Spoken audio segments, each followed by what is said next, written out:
warahmatullahi wabarakatuh. Sebelumnya, perkenalkan nama saya Muhammad Dita Dwi Ilhami dengan NIM 3 digit terakhir 076 dari Praktikum C, Prodi Teknologi Rekayasa Otomasi, Sekolah Vokasi Universitas Diponegoro Angkatan 2024. Di sini saya akan menjelaskan secara singkat dari penjelasan materi mengenai interrupt dan timer.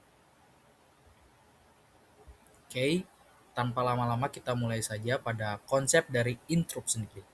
Konsep dari interrupt secara sistem, interrupt merupakan berfungsi sebagai bel pintu yang memberitahu CPU untuk menunda pekerjaan utama demi menangani kejadian yang mendesak.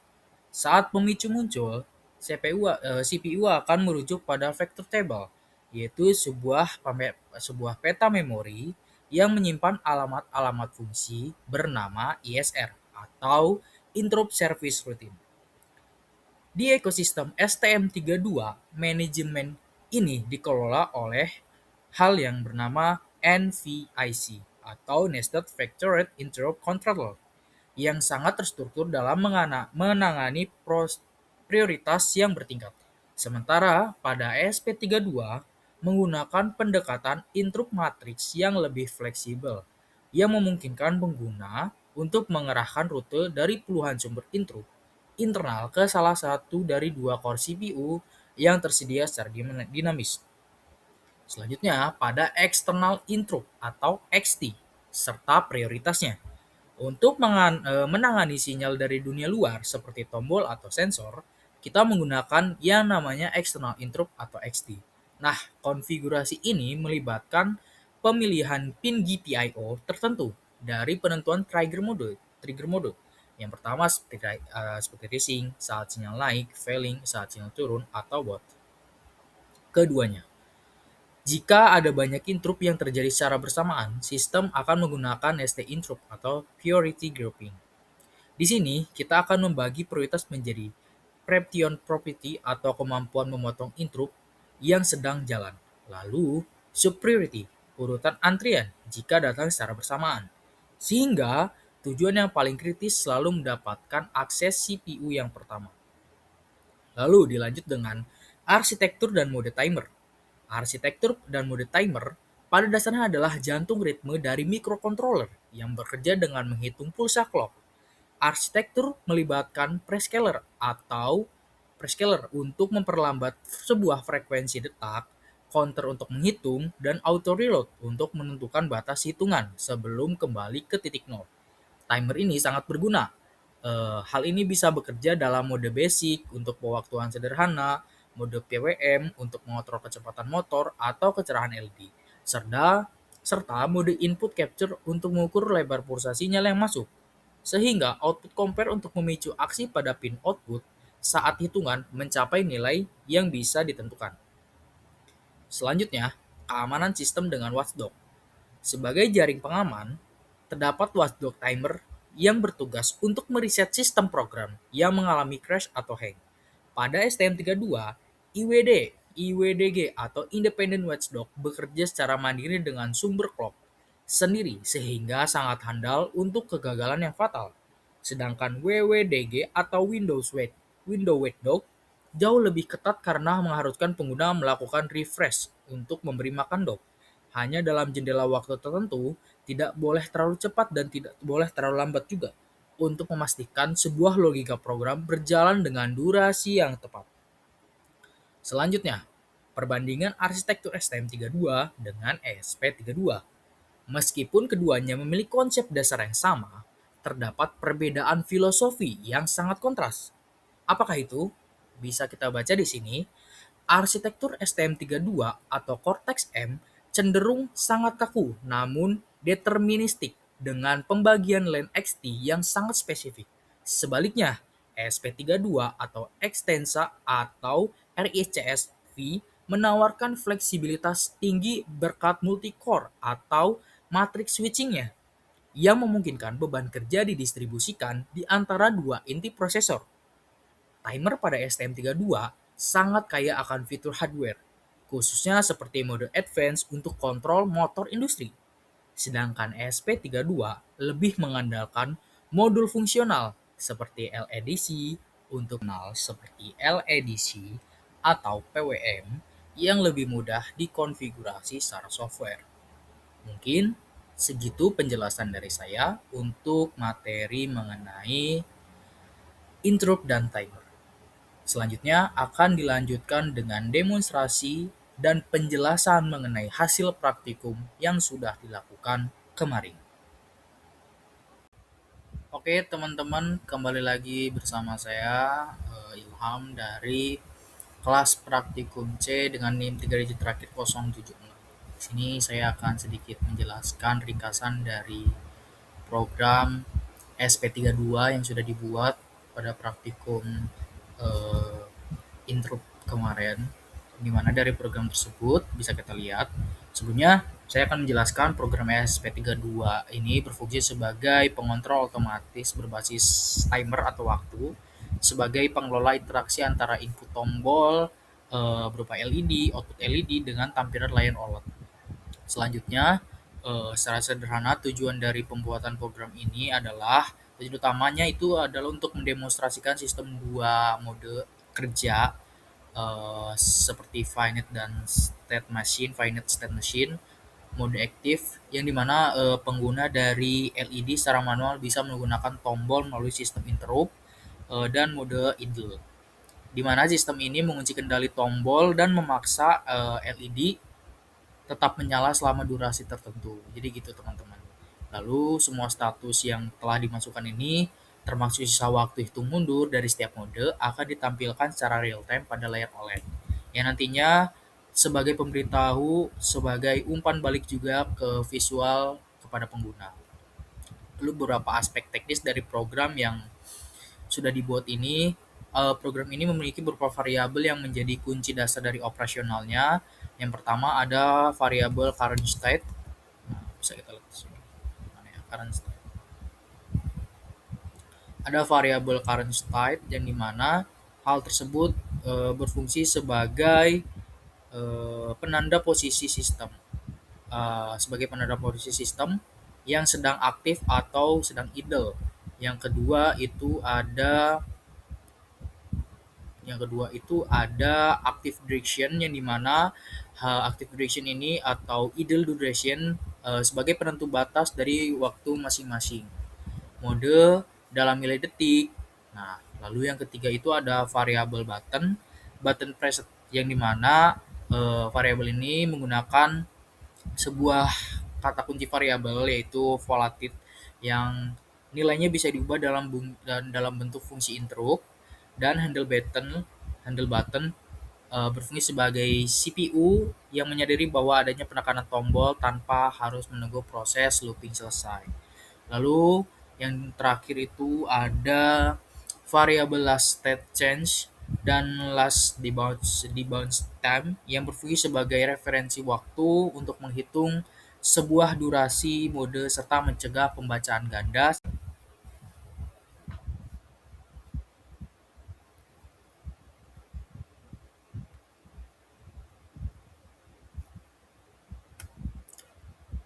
Oke teman-teman, kita akan lanjut kepada program dari STM32 XT yang bisa kita lihat di sini. Aku bakal sedikit ngejelasin dari program yang udah dibuat pada praktikum intro dan timer kemarin. Ini mana aku mulai dari secara fungsional dulu ya. Secara fungsional dari program yang sudah dibuat ini merupakan sebuah sistem dari kendali state machine atau mesin status yang dimana akan mengatur perilaku LED dan tombol berdasarkan siklus waktu secara otomatis yang ditampilkan pada layar OLED ya teman-teman. Lalu tujuan dari pembuatan program ini selain agar LED-nya tuh jalan di layar OLED adalah menciptakan dua fase operasional yang berbeda seperti mode aktif selama 10 detik di mana pengguna akan memiliki kendali penuh untuk menyalakan atau mematikan LED menggunakan tombol fitur toggle, dan mode idle selama 15 detik, di mana sistem akan masuk kepada fase otomatis yang memaksa LED tetap menyala dan mengunci atau dalam sistem lock. Nah, fungsi tombol otomatis tidak akan bisa digunakan pada mode idle. Lalu dilanjut dengan program ini sangat berguna untuk memahami bagaimana sebuah microcontroller dalam hal pinout STM32 dapat mengelola manajemen waktu tanpa menghentikan proses utama non-blocking pada timer, serta bagaimana kita dapat memperbarui sebuah antarmuka pengguna secara dinamis. Lalu dari program ini nih, terdapat beberapa variabel penting ya teman-teman. Sebagai tulang punggung dari program ini meliputi dari adanya current state. Nah, ini nih current state idle atau bisa kita lihat di sini. Nah, current state idle ini berfungsi sebagai penentu apakah sistem berada dalam mode aktif atau dalam mode idle ya. Kita bisa lihat ini logika tampilan dari status tombol. Lalu bisa kita lihat lagi ada timer juga nih. Nah, di sini bisa kita lihat ada set size, set color, print, set cursor. Nah, kalau misalnya di penjelasan itu ada set timer count ya sebagai penyimpan waktu dari program yang sudah kita buat ini. Ini ada current state active, digital warp tuh. Nah, set timer ini berfungsi untuk menyimpan sisa waktu hitung mundur dalam perpindahan mode. Misalnya, dalam mode idle, kita mendapatkan waktu 15 detik. Terus, dalam mode aktif, kita akan mendapatkan waktu 10 detik. Ini bisa kita lihat timer count-nya nih. Lalu, dilanjut dengan variabel previous millis. Nah, previous millis itu di bawah. Ada salah ya. Nah, previous millis atau current millis. Nah, bisa kita lihat previous millis merupakan sebuah variabel yang digunakan untuk menggantikan fungsi delay sehingga hitungan detik akan tetap akurat sementara program tetap bisa mendeteksi tekanan tombol seperti tombol pas button yang ada di nanti di video dokumentasi. Lalu dilanjut dengan variabel is LED on nih true atau false ini merupakan sebuah variabel untuk menyimpan status logika lampu. Lalu dilanjut dengan last button reading. Last button reading. Nah, ini dari last button reading sendiri bisa kita jelaskan secara singkat.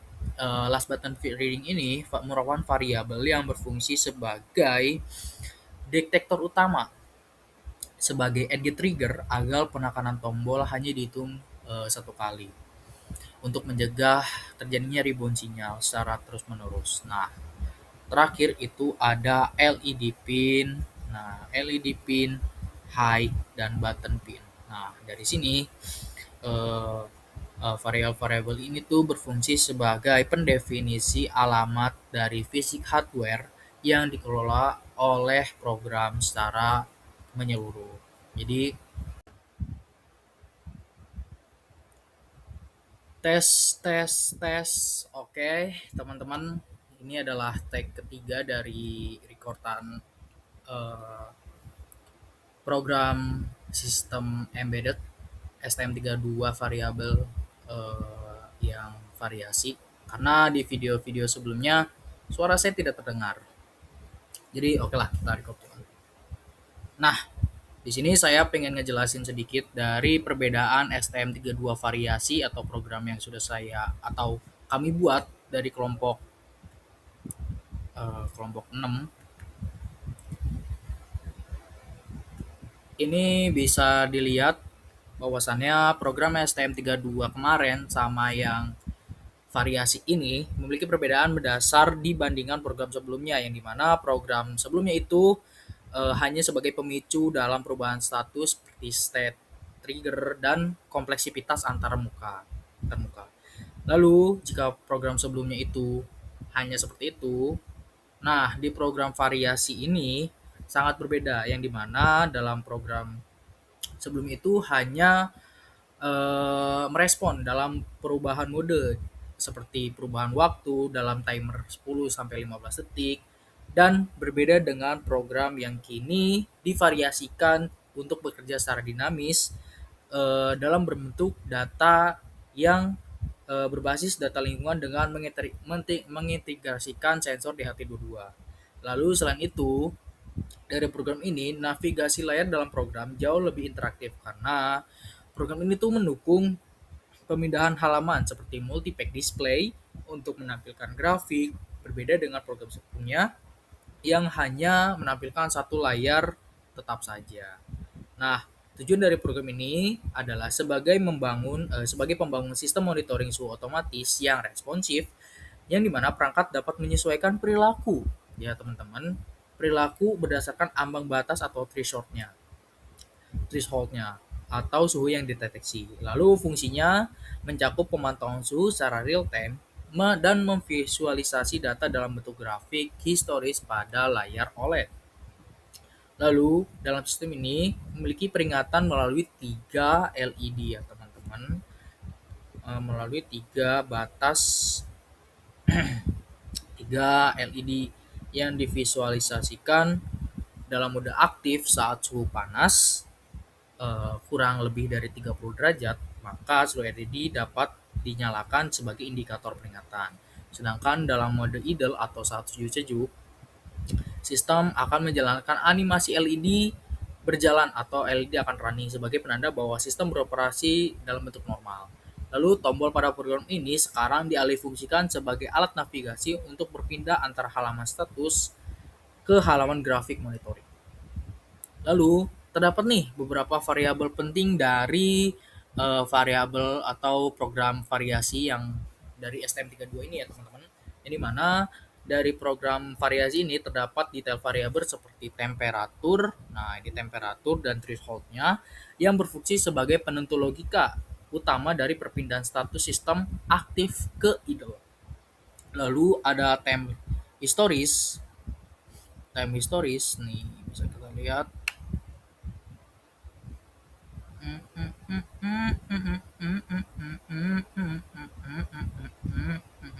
Time historis tuh di sebelah mana ya? Saya lupa tadi.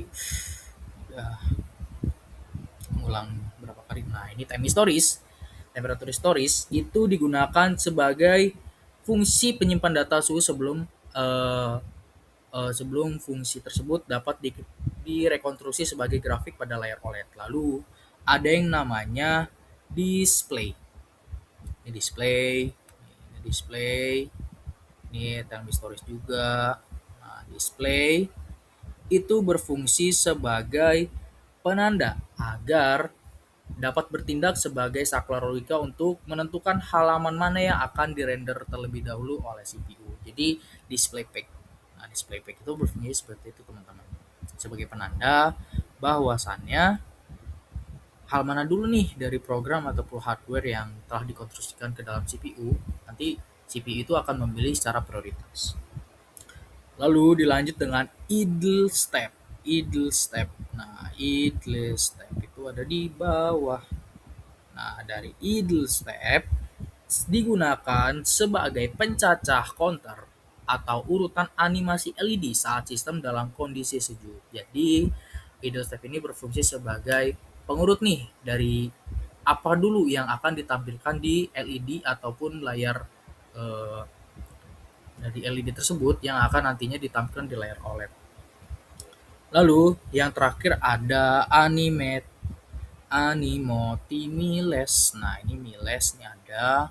Animati miles itu ada di paling sini nih, di bagian ini. Animation miles sama DHT miles. Itu berfungsi sebagai pembaca sensor dan pergerakan animasi berjalan dalam sahur saha sahur Kang Gufron. Sahur yo sahur dengan Kang Gufron. Bapak-bapak, ibu-ibu, ayo sahur. Adik-adik jangan lupa makan sahur. Jawa Barat, Jawa Tengah, Jawa Timur. Asik. Sahur yo orang sahur sahur sahur sahur sahur sahur sahur Sahur, sahur. sahur Sahur, sahur, sahur bareng Ponpes Uni. sahur Makan seadanya yang penting tetap sahur. Bapak-bapak, ibu-ibu, ayo sahur. Sahur. Adik-adik jangan lupa makan sahur.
Ambil